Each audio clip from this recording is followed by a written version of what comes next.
Welcome back to Radio Entrepreneurs. I'm Jonathan Freedman, joined alongside Evan Macedo of Sapers and Wallack. Great to have you on with me, Evan, this morning. Great to be here, Jonathan. You and I have done so many wonderful shows together. I remember back in the day when we were live at Fenway, but we continue to have so many phenomenal guests on the show. Speaking of which, you want to introduce our next guest? Sure. Our next guest today is Travis Drouin, Managing Partner and National Technology Industry Leader from Baker Tilly. Thank you for being here, Travis. Thank you. Glad to be here. Travis, it's wonderful having you on the show. As we were counting before we started recording, Travis and I, we go way back. We probably didn't have gray hair when you and I first met one another. No, definitely have. So you want to tell sorry, go on.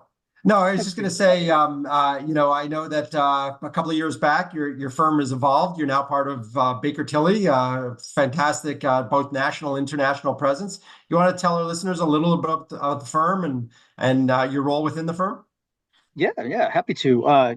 When we last spoke some years ago, we were part of a local regional firm here known as the MFA Companies. And 2.5 years ago, we sold and merged our practice into Baker Tilly. So Baker Tilly is one of the largest firms in the world. So we are currently ranked number 10, both domestically and internationally.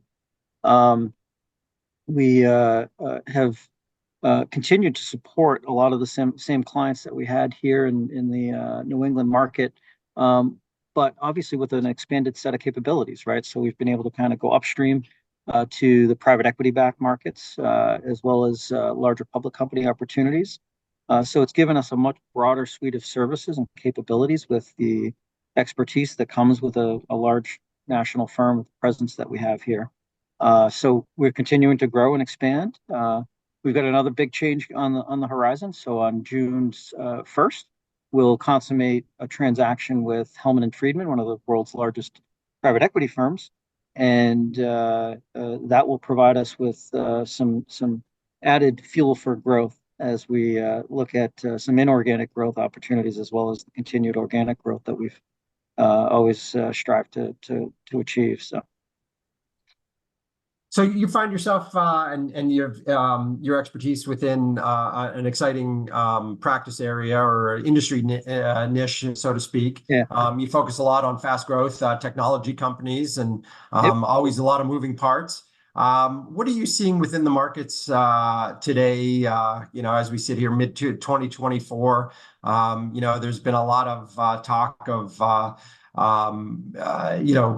slowdown in deal making earlier this year. Doesn't seem to be the case if you know anybody that operates in the industry. They always seem to be busy. So what do you see from your vantage point in terms of the acquisition market? You talked about private equity, obviously a lot of cash sitting on the sidelines looking to get into deals. A lot of activity going on in that space. Tell us a little bit about your perspective on it. Yeah, no, absolutely. I mean, I've been in this market for 30 years, right? And I've seen a lot of the ups and downs and the cycles, if you will, that have come and gone, especially in the world of high growth technology. Right now, I think if anyone's paying any amount of attention at all, it would come as no surprise that tech has definitely seen a bit of a slowdown and contraction. As valuations peaked back in 2000, call it 2001, 21 or 22, as those valuations were peaking, it created a lot of high expectations. And so the companies that raised funding during that time, now that valuations have kind of come down and are resetting, it's very difficult for those organizations to find new capital without accepting a lower valuation than they previously raised at. So that's put some pressure on organizations to look at contracting their headcount, trying to grow the top line, perhaps not as aggressively as they had been previously, but there's a lot of effort in organizations to try to really extend that runway and reduce the cash burn for companies that are still in high growth mode. I think on the M&A side, there's a lot of money, as you alluded to, on the sidelines, but a lot of it's still being kept in reserve until people see the rates actually start to come down, the interest rates, excuse me, start to come down. If anyone's kind of watching the news, there was a high degree of expectation the Fed was going to cut those rates a few weeks back, and absent that M&A market still remains relatively slow, and I think that later this year, assuming rates do get the cuts that everyone's expecting, you'll start to see that M&A market really start to pick up. So we've seen, from a services perspective, we've seen a lot of interest in our sell side due diligence, companies that are trying to prepare themselves and get ready for a hopefully more open market. We've seen some companies as well that are looking to the public markets and questioning whether or not an IPO window may open for companies that have the revenue growth and strength to support an offering. We've seen a few recent ones, not anything that would indicate a trend per se, but still companies like Klaviyo and Reddit and Astera Labs and others that have had relatively successful IPOs even in this market. So, there's an interest for some of the IPO readiness services that we provide, and being able to have those conversations now in advance of the markets really shifting in their favor, because once they shift, they won't have the time to react. So they really need to kind of get in front of things now, and we're getting a lot of those inquiries and conversations are happening to talk about those sorts of things. And Travis, as being one of the 10th largest CPA firm domestically, also, in the world, I know a lot of people are coming to you guys for guidance, to do quality of earnings reports, to, help them kind of give them the easiest path through an M&A deal, so they can come out the other side with flying colors. For any, clients that are not working currently with Baker Tilly, that are listening to this podcast right now, do you have any advice for some of those business owners, to say, if you could do these few things, this is what's going to make it or break it for you, to get your M&A deals done in 2024? Yeah, I think one of the most important things, and it may sound a little cliche, but it's really about, like, know your numbers, right? Know your metrics, right? Know what the drivers are of your business, and know them inside and out, right? I think a lot of business owners and a lot of company leaders sometimes think they know those metrics, but when you start to go through a diligence process, oftentimes a lot of folks realize there's a whole number of things underneath the covers that people just have never really given thought to. So, work with, if you've got a CFO, if you've got financial advisors around you, have conversations with them early and often about what a diligence process would look like, what would be buyer or investor would be asking of them in the way of information, and then start to build out the reporting framework to make sure you actually have that at your fingertips. I think that when business leaders undertake that exercise, they often realize that, hey, we could actually be operating in a more efficient way. We could actually be taking advantage of certain things in their respective market. Just that readiness work, and really kind of knowing your KPIs is just a really, really important function, both to drive your business forward, but also to go through a diligence process. The other thing that we see a lot of is on the compliance side.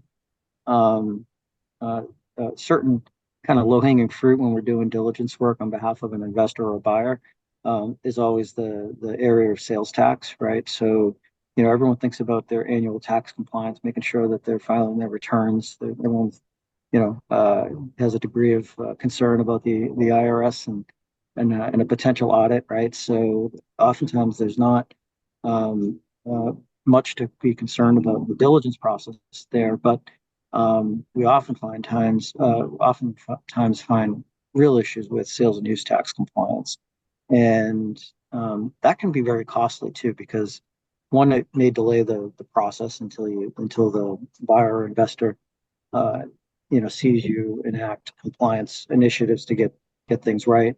There may be a buildup of uncollected sales tax or unremitted sales tax, coupled together with the interest and penalties that go along with that, right? Now, obviously, there's ways to mitigate that, and we work clients through voluntary programs to get compliant. We can oftentimes mitigate the impact of penalties, but you don't want that coming up in a diligence process as you're trying to consummate a transaction. So making sure you've got that side of the house really kind of buttoned up. It's an important compliance matter that really needs attention. And the other thing I would encourage folks is if you have a company that's was founded by you, and you've had the stock in your hands from the original issuance date. A lot of organizations are unaware, or founders are unaware of a piece of the tax code that's called qualified small business stock, or QSBS.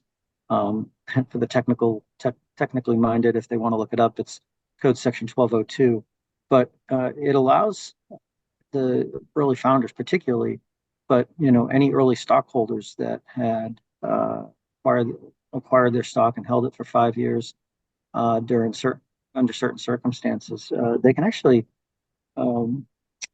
avoid capital gains tax on the sale of the business for up to $10 million. There's actually circumstances that could be higher than that, but for simplicity, understanding how that works and understanding whether or not your stock and your organization qualifies, that's something else just to get in front of from a planning perspective. So, we encourage that conversation, and for organizations to look at that early, because there comes a point in time where new stockholders might not be able to benefit from that. But definitely understanding that, because obviously that's a big number, and it can have a very meaningful impact to your tax planning strategies on a potential exit.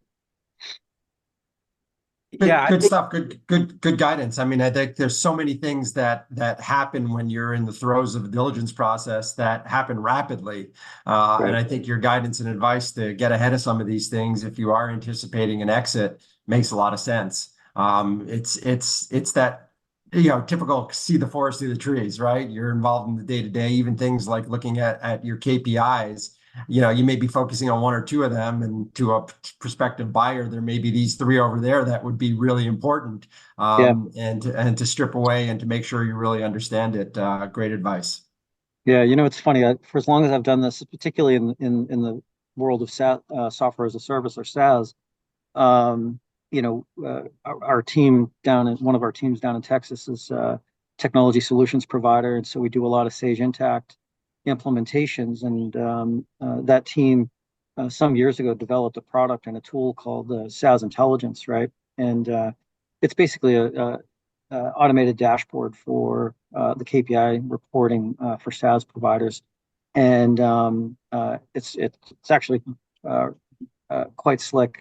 Sage Intacct at one point sunsetted their own product and started to license our tool and sells it in market now. But the reason I bring it up, when I first took a look at the solution and all the KPI reporting that it generates, there's probably 100 different KPIs. There's things in there that I didn't even know people care about, right? But it is it's one of those things that it can be very like manual and labor intensive, and that's why a lot of organizations necessarily don't try to develop that data and the reporting behind it. But tools like that, and there's others in the market, of course, really can help you kind of ease the burden too, to try to really get your arms around how the business is operating, and where you can find more efficiencies.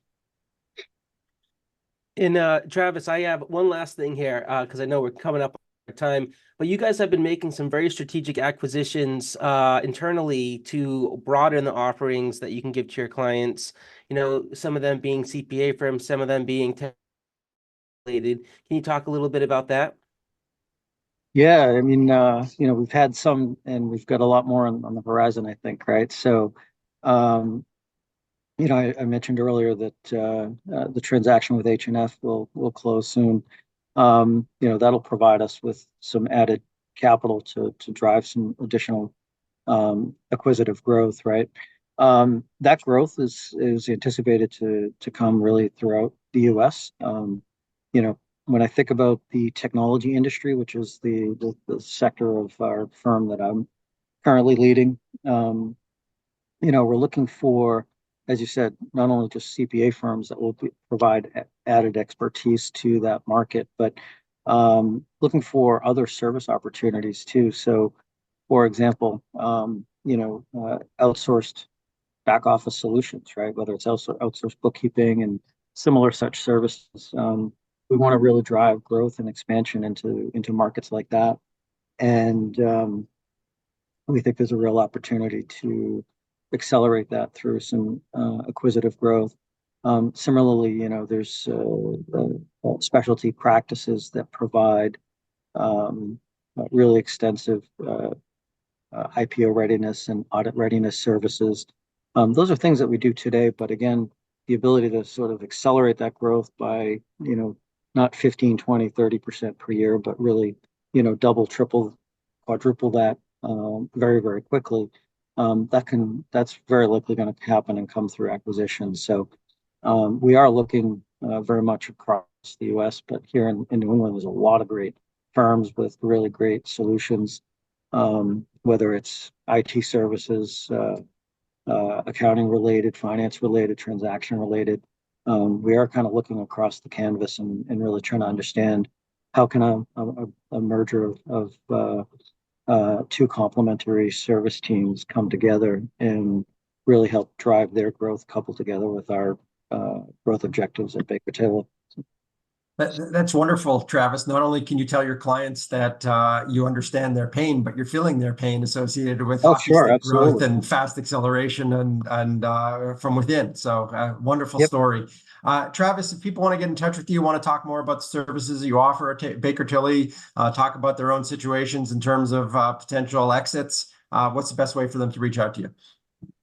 I think LinkedIn's probably the most tried and true, right? So, if you get on LinkedIn, and my handle, if you will, is very simply my first and last name. So Drouin, which is Travis Drouin.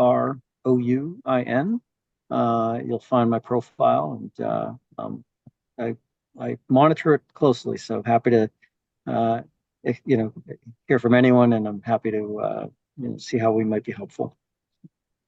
Excellent. Alongside my co-host, Evan Macedo of Sapers and Wallack, it's been wonderful having you on again for your third spot on Radio Entrepreneurs, and we look forward to having you back and hearing about the great things going on in Baker Tilly and some insight into the marketplace as well. Our guest has been Travis Drouin, Managing Partner and National Technology Industry Leader of Baker Tilly.